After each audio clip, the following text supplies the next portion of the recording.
Oui, mes frères et sœurs, sont les bienvenus dans ce ministère prophétique avec le prophète Éric Cameron des prières des Cameroun. Mettons-nous en présence de notre Dieu et adorons-le. Merci Père pour le nouveau de vie, merci Père de nous établir parmi les vents ce matin. Merci Père pour tes grâces en notre vie, merci Père pour tes bénédictions, Père éternel. Malgré nos faiblesses, Père, tu ne cesses de nous parler, Père, tu n'abandonnes pas ta créature, Père, parce que tu sais que nous sommes faibles dans la chair, Père éternel. Que l'honneur, l'adoration, la gloire te reviennent pour les célestes Cameroun. Il y avait pour voilà pourquoi tu nous Père, parce que tu es fidèle dans ta parole. Et ta parole s'accomplit dans la vie de tes serviteurs, Père. Que l'honneur, l'adoration, la gloire te reviennent pour les célestes Cameroun. Oui, mes frères, nous allons ainsi parler. Oui, mes frères, nous allons ainsi prier. Le Dieu d'Abraham, Isaac et Jacob, que pour contempler son visage, il faut passer par le baptême à la citation de Jésus, en restant dans ses ordres, dans ses lois, et garder ses commandements pour contempler la face du Dieu vivant. Oui, mes frères, le thème de cet enseignement, c'est un enseignement concernant la foi. Vous savez, quand Dieu parle, quand Dieu parle à son prophète, il faut que son prophète vienne transmettre le message à son peuple. Quand Dieu parle, il faut que le prophète vienne transmettre son message à son peuple. Nous allons ici parler de la foi, enseignement que Dieu m'a dit, que Dieu m'a inspiré, que Dieu m'a dit en songe, d'aller partager avec son peuple. Oui, mes frères et sœurs, nous allons d'abord lire Matthieu 8, 23 à 26. Matthieu 8, 23 à 26. Puis, je lis la parole de Dieu avec autorité et avec force. Puis, il monta dans la barque, suivi de ses disciples, et voici qu'une grande agitation se fit dans la mer, au point que la barque était couverte par les vagues. Lui, cependant, dormait. S'étant approché, il le réveillait en disant: Au secours, Seigneur, nous périrons. Il leur dit: Pourquoi avez-vous peur, gens de peu de foi? Oui, mes frères, nous avons ainsi compris. La Bible nous dit que les disciples, étant montés dans une barque avec le Seigneur Jésus, il eut un trouble dans la mer. Il eut une agitation dans la mer. Et les disciples eu peur. Il dit: Seigneur, nous allons périr. Seigneur, viens nous secourir. Oui, mes frères et sœurs, ce verset biblique nous parle de la vie des chrétiens en nos jours. Ce verset biblique nous parle des agitations de la vie des chrétiens à nos jours. Nous voyons comment, parce que le Seigneur Jésus dit: Pourquoi avez-vous peur, gens de foi, gens de peu de foi? Et le Seigneur s'adresse comme ça, et le Seigneur s'adresse cette parole comme ça à nous. Et le Seigneur nous parle. Pourquoi avons-nous peur, gens de foi? Le Seigneur s'adresse ainsi à moi et à toi qui me regarde. Que pourquoi avez-vous peur face aux problèmes? À nos jours, nous voyons comment les chrétiens sont dans les églises, les chrétiens sont chez les marabouts, les chrétiens pratiquent, les chrétiens courent après les puissants du monde. C'est dans ça que le Seigneur nous dit: Pourquoi avez-vous peur, gens de peu de foi? Pourquoi avez-vous peur, gens de peu de foi? Alléluia. Oui, c'est Jésus, que ta volonté soit faite. Oui, mes frères et sœurs, et nous comprenons que dans l'explication que le Seigneur m'a donné d'expliquer, dans l'explication, dans la tradition de cette parole, nous comprenons que les premiers apôtres n'avaient pas la puissance de la parole. Les premiers apôtres n'avaient pas la puissance de la parole, parce que quand tu as la puissance de la puissance de la parole ici là, c'est quand tu maîtrises la parole de Dieu. La puissance de la parole et l'onction de Dieu suit la parole. Face au problème, tu dois prononcer la parole de Dieu pour te défendre. Parce que le Seigneur nous redit bien dans Ésaïe: Ma parole ne descend pas sans avoir laissé la semence au semeur comme la pluie descend. Comme on dit que face à un problème, tu dois prononcer la parole. Tu dois retourner la parole de Dieu à lui. Tu dois lui retourner sa parole.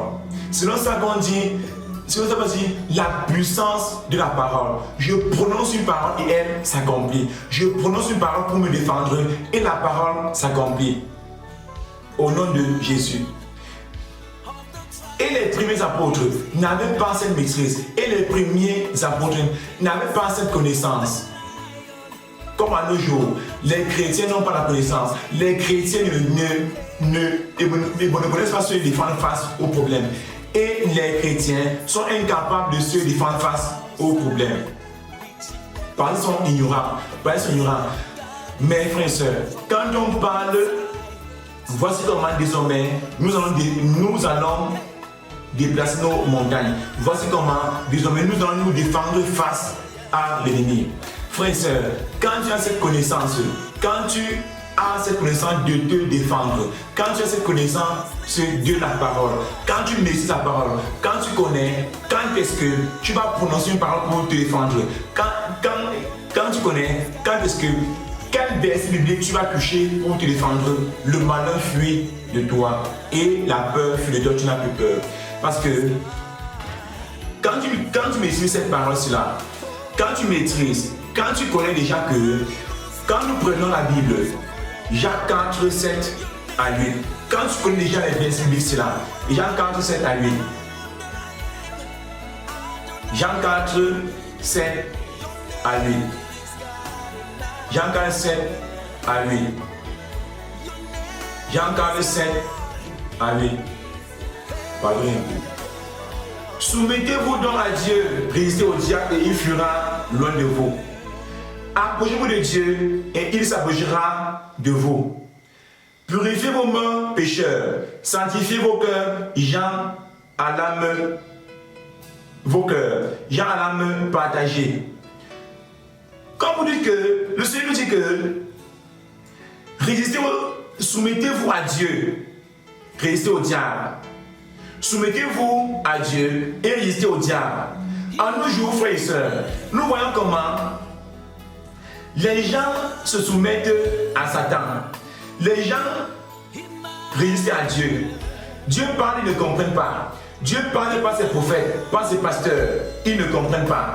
Dieu dit, repentez-vous, revenez à moi, ils ne comprennent pas. Mais les gens ont peur de Satan. Au lieu d'avoir, mais les gens se soumettent à Satan. Au lieu de se soumettre à Dieu. Et la Bible nous dit que pécheurs, sanctifiez vos cœurs, gens à l'âme partagée. Comme on nous dit que gens un peu de foi, sanctifiez vos cœurs, gens à l'âme partagée. L'âme partagée ici, c'est celui qui part à l'église et qui court chez les marabouts. L'âme partagée, mes frères et sœurs, c'est celui qui part à l'église et qui part chez les marabouts.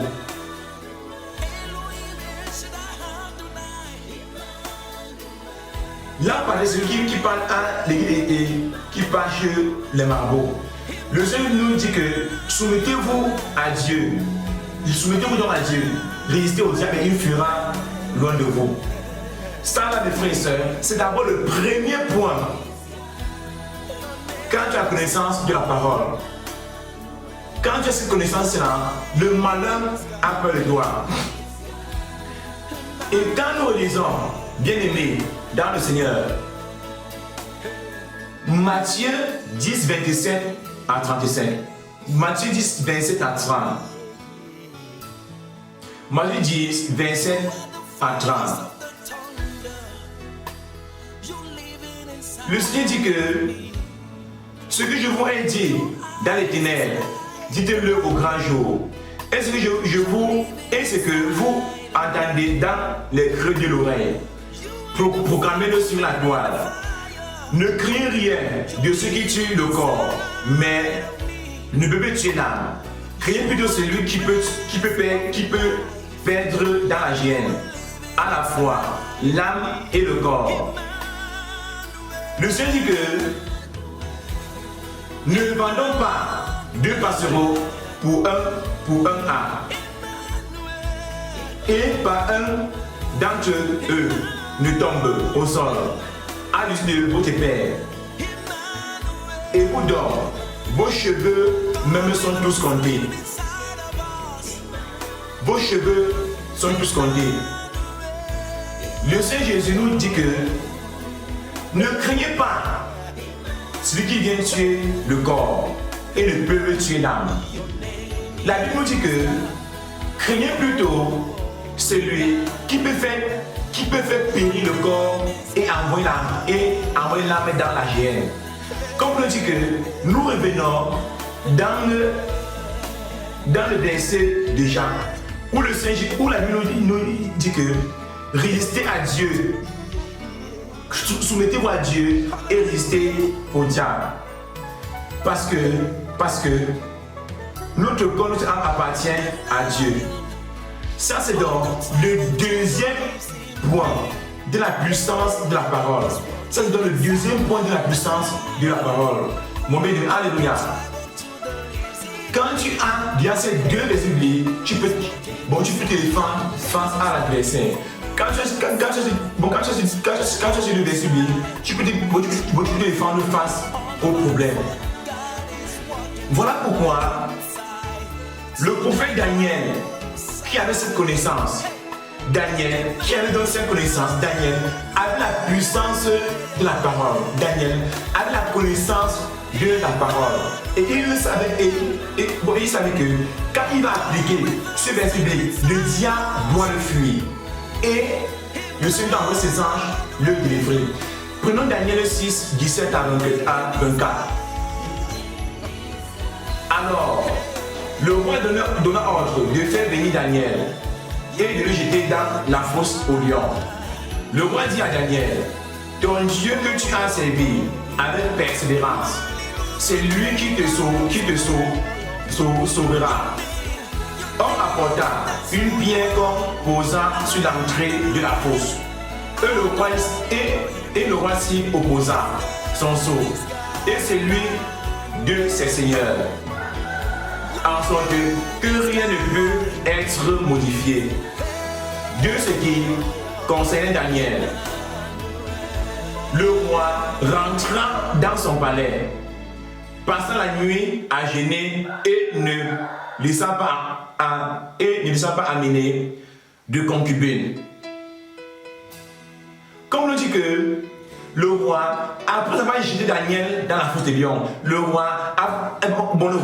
après avoir mis Daniel dans la fosse des lions, il a pratiqué, il a consulté, il a fait des pratiques avec ses faux dieux. Et il a même gêné que bon, cette nuit-ci-là, quand j'ai mis l'homme de Dieu dans la fosse du lion, je ne coucherai pas avec une femme. Il a gêné, il a demandé le pouvoir à ses faux dieux pour faire périr Daniel dans la fosse du lion. Et quand nous comprenons bien, le sommeil le fut, et dès l'aube, au petit jour, le roi se leva et se rendit à la fosse au lion.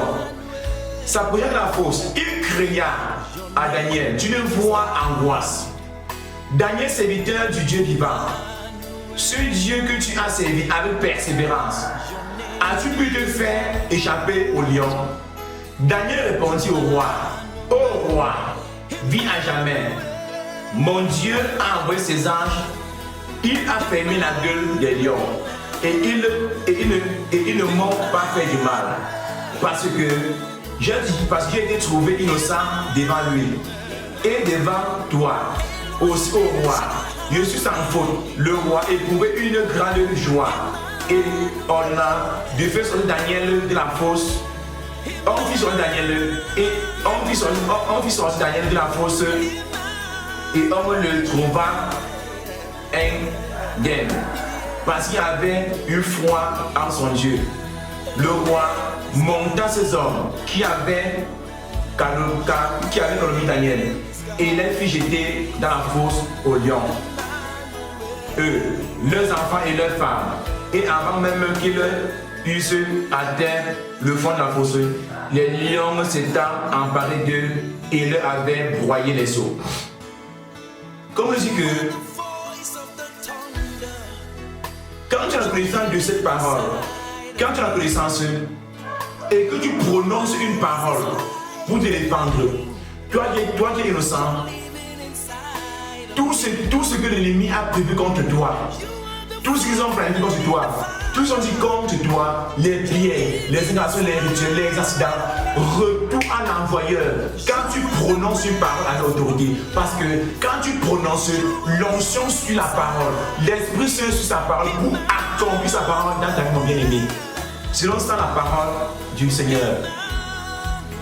Et la Bible nous dit que le roi éprouvait une grande joie et ordonna de faire son Daniel de la fosse. Le roi était et le roi crut au Dieu de Daniel. Selon ça, la troisième connaissance de la puissance de la parole. Selon ça, la troisième connaissance pour faire manifester le Saint-Esprit. Selon ça, la troisième connaissance pour que Dieu soit en ta faveur. Et nous voyons mon bien-aimé, Jésus, notre Seigneur et notre Dieu, qui avait cette connaissance. Jésus, notre roi, notre libérateur, qui avait cette connaissance. Et nous voyons comment, dans Matthieu 41 à 10, le malin est venu le séduire, le malin est venu le tenter, le malin est venu le mettre à l'épreuve contre Dieu, le malin est venu le monter contre Dieu. Et notre Seigneur Jésus, qui avait la connaissance de la parole, le Seigneur Jésus, qui avait la parole, il s'est défendu en appliquant un verset biblique. Il s'est défendu en appliquant un verset biblique. Le diable lui a dit, si tu es fils de Dieu, je vais te donner l'argent, je vais te donner les solutions, je vais te donner les femmes. Et procède-toi et m'adore. Et Jésus lui a dit, l'homme servira Dieu lui seul, et l'homme rendra un culte à Dieu lui seul. Et le diable eut honte et il fuit. Jésus avait mis le diable KO. Jésus avait combattu le diable parce que la parole de Dieu s'accomplit. Et après avoir combattu le diable, nous voyons comment les anges, la Bible nous dit que les anges sont venus servir Jésus. Les anges, après avoir Jésus, après le combat spirituel, les anges sont venus le bien manger. Les anges sont venus lui donner la richesse. Les anges sont venus lui donner tout ce que son cœur désirait. Il en est ainsi de ceux qui ont la connaissance de la parole. Il en est ainsi de ceux qui ont la puissance de la parole. C'est comme ça que Dieu se manifeste avec eux. C'est comme ça que Dieu les enrichit. Et c'est comme ça que Dieu les adore. Parce qu'ils ont la connaissance de la parole. Lui, mes frères, c'est notre humble prophète. Et le Cameroun, les pays dans le Cameroun, que le nom soit la gloire de notre Dieu, le Dieu des prophètes. Et lui, mes frères, sœurs, abonne-toi là, la vie, partage. Et elle enseigne que Dieu m'a dit de transmettre à son peuple. Puis elle enseigne